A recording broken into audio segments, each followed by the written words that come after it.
Hey, salut à tous! C'est Camille pour le Pro de la Réno. Mais écoutez, j'espère que tout roule pour toi. Moi, je suis content de vous retrouver dans cette série de Je rénove un appartement dans les Pyrénées. Dans cet épisode, on va se monter les radiateurs électriques pour avoir du chauffage. Mais avant ça, je vais te lancer un générique pendant que moi, je me prépare. C'est parti!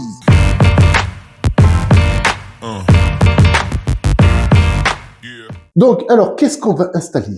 Tu te fais pas d'illusions, le radiateur, le fabricant me l'a pas donné, hein. Je suis allé au magasin, comme toi, et j'ai acheté mon radiateur. J'adore les produits de cette marque, et donc c'est pour ça, je t'en parle. Donc c'est pour ça, moi je leur fais de la pub. J'ai rien à vendre, tu vois, tu fais comme tu veux, t'achètes ce que tu veux, mais moi j'adore ces produits. Donc on va installer ça comme radiateur. C'est un radiateur électrique, donc tu vois la marque.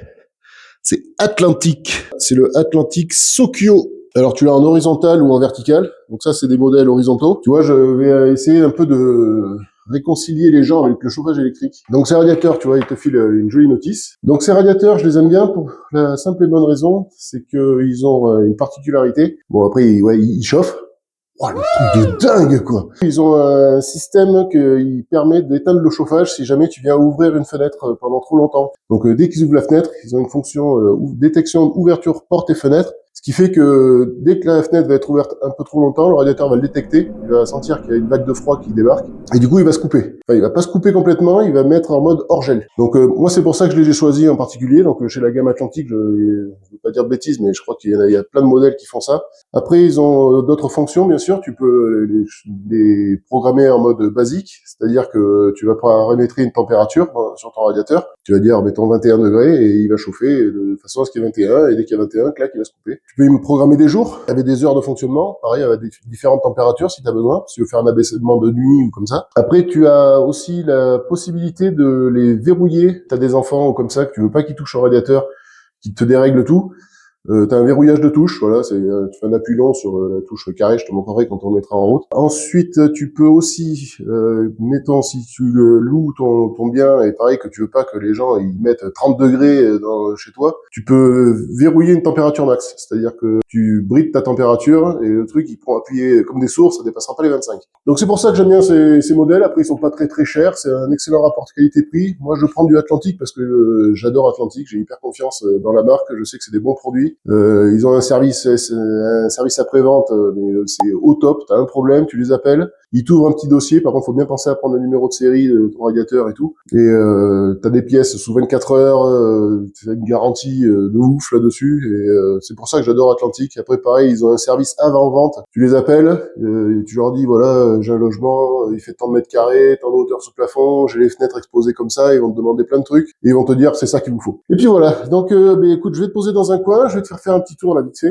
On va descendre les goulottes, tu vois, parce que là ici je vais mettre une petite goulotte pour mon câble. Le radiateur lui il va venir ici, tu vois, j'ai posé le support contre le mur. J'ai pas encastré le câble parce que là je suis dans un mur porteur.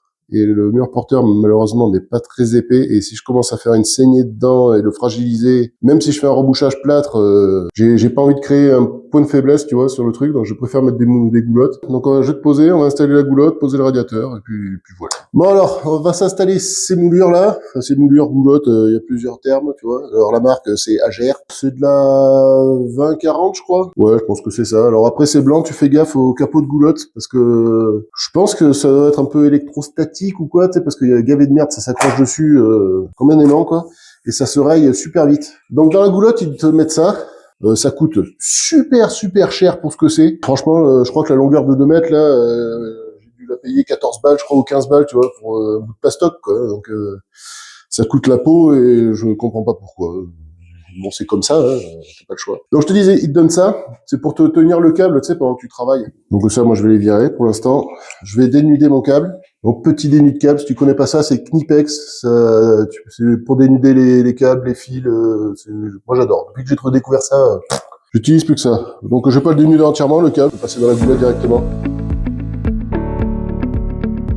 Donc je sais pas si je le mettrai en service le radiateur dans cette vidéo, parce que j'ai pas fini de raccorder mon tableau électrique. Donc c'est pour ça que je suis là ce week-end et le week-end d'après.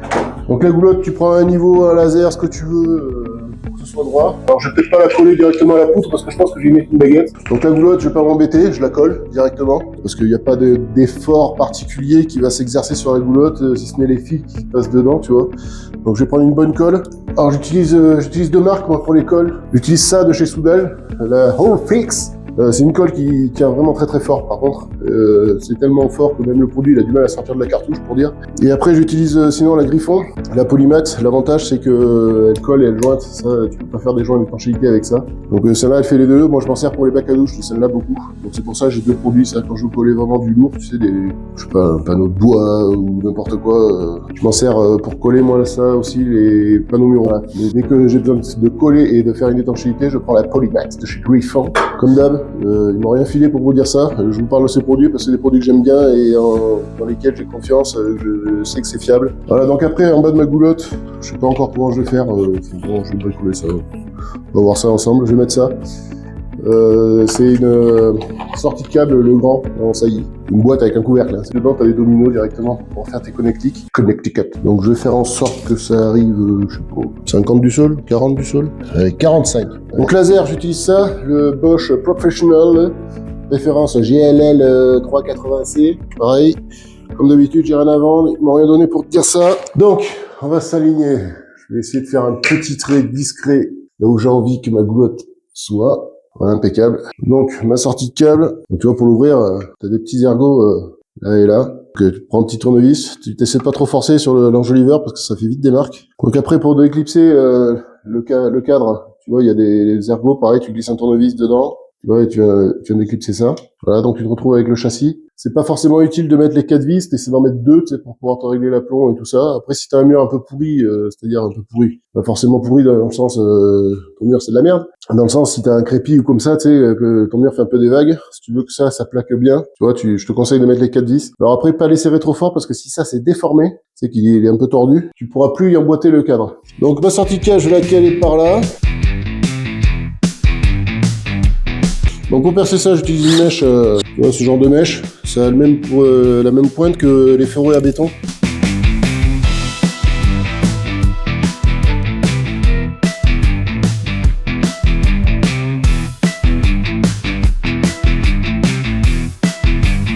Ça y est, le boîtier est posé. Maintenant, on va mesurer la goulotte. Donc j'ai 172. Alors le truc que je peux te conseiller, c'est de jamais au grand jamais, et couper la goulotte et couper le couvercle en même temps. Parce qu'il suffit qu'il y ait un décalage, un machin, un truc. Autant tu peux te tromper un petit peu sur la mesure de la goulotte, autant sur le couvercle, comme c'est la finition, faut être pile. Ah, la goulotte est coupée, maintenant j'attrape le pistolet avec la colle. Donc allez, on va coller cette baguette, donc je te disais avec la roue fixe. Donc ça tient 320 kg par décimètre carré, ce truc. Donc j'ai fait un cordon tout le long, donc la goulotte il est arrachable après. Voilà, et là ça tient trop bien quoi. Donc après mon câble vient aller dedans. Donc on va se le brancher ça, et puis après on va installer notre radiateur. Là mon câble il a envie de se barrer de la goulotte. Donc tu vois les petits trucs que je te disais, tu vois je mets mon câble dedans, et après tu viens mettre ça. Donc c'est facile, hein, ça se clipse. Hein. Voilà. Mais il y a une autre technique que tu peux utiliser, tu vois par exemple. Tu vois, ma goulotte sur les 2 mètres, j'ai ça de chute. Alors, si je peux m'en resservir, tant mieux. Si je peux m'en resservir, ben c'est poubelle. Donc, le couvercle fait 2 mètres et je vais avoir la même chute. Ce que tu peux faire, c'est de couper des petits bouts de couvercle. Et pareil, venir l'enclipser, pour tenir le câble en attendant que tu viennes brancher ton truc. Ou que tu continues ton cheminement. Tu sais, souvent, pour prendre tes longueurs de câble dans les goulottes, si ton câble, il fait ça et qu'il est pas dans la goulotte, tu vas te retrouver que tu vas avoir trop de longueur. Donc, pour te le tenir, voilà, tu peux couper des petits bouts de couvercle de goulotte que tu viens clipser et ça te tient le câble aussi. L'astuce du jour. Je vais brancher mon câble sur les dominos, là. Donc, sur mon câble, j'ai passé un 5 fois, parce que sur les radiateurs, je passe toujours quand je passe du câble, un 5G, un 5. Donc, G, ça veut dire que, tu vois, il y a la terre dedans. Donc, c'est 5 fils, dont une terre. Mais là, pour mon radiateur, j'ai besoin que de phase neutre. Je vais quand même brancher le fil noir, parce que le fil noir, je m'en servirai pour un fil pilote, tu sais, si tu veux faire de la gestion à distance de domotique, des machins. Au niveau du tableau, je vais me servir que de phase neutre. Je vais quand même brancher la terre aussi, au cas où, un jour, j'en ai besoin. Donc le seul que je ne vais pas me servir, c'est le gris. Donc le gris, je vais le recouper, je vais le laisser dans la goulotte. Ça me prend toujours un fil en rade. Alors après, sur les dominos, là, t'as pas de sens, il n'y a pas de phase neutre. Il faut juste que tu branches, tu vas venir brancher ton radiateur, que tu respectes les couleurs que tu as branchées en face. Par habitude, je virais le passe-câble, le passe-fil, parce que là, ça me sert à rien. Par habitude, le neutre, je le branche à gauche, parce que sur les disjoncteurs, partout, en règle générale, le neutre, il est à gauche. Donc ça, après je mets ma phase, mon fil pilote et ma terre.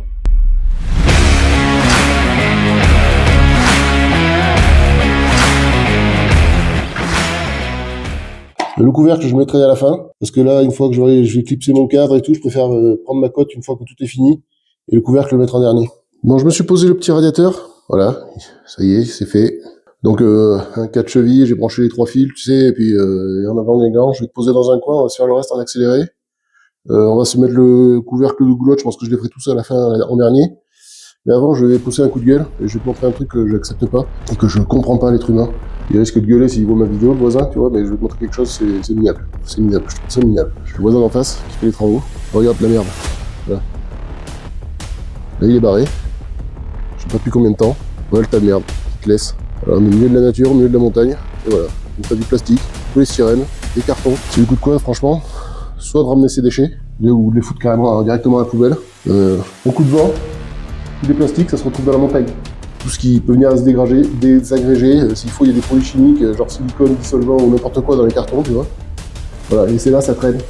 Moi, ça me débecte, tu vois. La montagne, c'est un truc qui me tient à cœur, ça me prend aux tripes. On a des paysages magnifiques. Tu vois, j'ai la chance de vivre dans 2 endroits merveilleux au bord de la mer et là, à la montagne. Et il y a des gens, ils respectent rien, tu vois. Quand je vais à l'été, j'amène les enfants à la plage, et je retrouve des paquets de McDo ou des trucs comme ça. Enfin, voilà. Et après, tu te retrouves, tu vas dans des paysages magnifiques et tu te retrouves, t'as de la merde. Voilà, des plastiques, du polystyrène, des machins, des bordels. Enfin, moi, je trouve ça minable. Enfin, je sais pas, un peu d'éducation, j'en sais rien, moi. Ça me saoule. Bon, enfin, bon, bref. C'était le coup de gueule de la minute. Bon, allez, on va pas chialer, on va continuer à se mettre les radiateurs et tout ça. Là, dans cette chambre, il y a pas mal de trucs à faire en élec. J'ai ça. Donc là, j'ai allume radiateur, allume prise. J'essaie de parler doucement parce que ça résonne. Et ici, les 2 câbles qui arrivent ici, c'est mon va-et-vient pour la lumière de la chambre et j'ai une prise en partie basse. Allez, c'est parti.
Bon, les petits bricolos. T'as vu, là, je suis en train de me faire l'inter et la prise là, de l'entrée. Donc, pareil, tu vois, le grand, c'est OTO, je crois, la gamme. C'est la gamme en saillie, donc en apparent. Et je voulais te montrer ça, là, je voulais faire une petite pause là-dessus. Tu vois, quand t'achètes un va-et-vient chez OTO, enfin, chez le grand, tu vois, c'est un bouton poussoir. Alors, c'est un bouton poussoir qui peut faire va-et-vient. Il faut virer la touche, et tu verras. Tu vois le trou qu'il y a ici. Dessous, t'as une vis. Là, ça, c'est une vis, et tu vois, c'est ça qui fait le côté poussoir. Parce que dessous cette vis, il y a un ressort. Donc ce que tu fais, tu prends un tournevis, un petit, tu vois, que tu viens rentrer là, et ça, tu viens le tourner. Voilà. Tu viens le tourner d'un quart de tour, et tu transformes ton bouton poussoir. Tu vois, on va y venir. Tu vois, la vis, tu vas mettre le ressort en compression dedans. La vis te tient bloqué le ressort, ce qui fait que ton bouton ne revient pas. Tu sais qu'il a plus l'action du bouton poussoir. Parce que si je le laisse lever, que je te déverrouille la vis, tu vas voir, je vais libérer le ressort. Clac, et tu vois, le petit taquet jaune, là, il est remonté. Du coup, le ressort est plus en compression. Et ça te le transforme en poussoir. Tu as une seule référence, ça te fait poussoir, va-et-vient, simple allumage. Il faut le savoir. Allez, on reprend l'installation.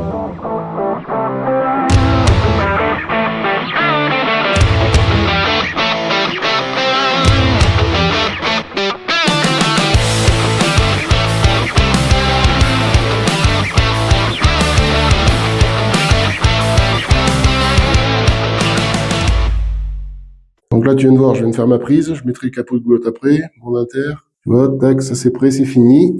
Ici, pareil, poser mon radiateur bien axé sous la fenêtre. Mes 2 prises, parce qu'ici, je pense qu'on va mettre une commode. Si je veux mettre une télé ou quoi, ils auront les prises pour brancher. Je vais continuer, je vais faire en caméra off. Maintenant, c'est un peu toujours pareil, tu sais, je vais pas te barber avec ça pendant 2 heures. Donc comme d'habitude, si ça t'a plu, tu likes, tu partages, tu t'abonnes, tu commentes si t'as des questions, des petites remarques, on partage des astuces, et puis des bricolos d'amour. Moi je vous dis à une prochaine vidéo. Allez, chou les gars.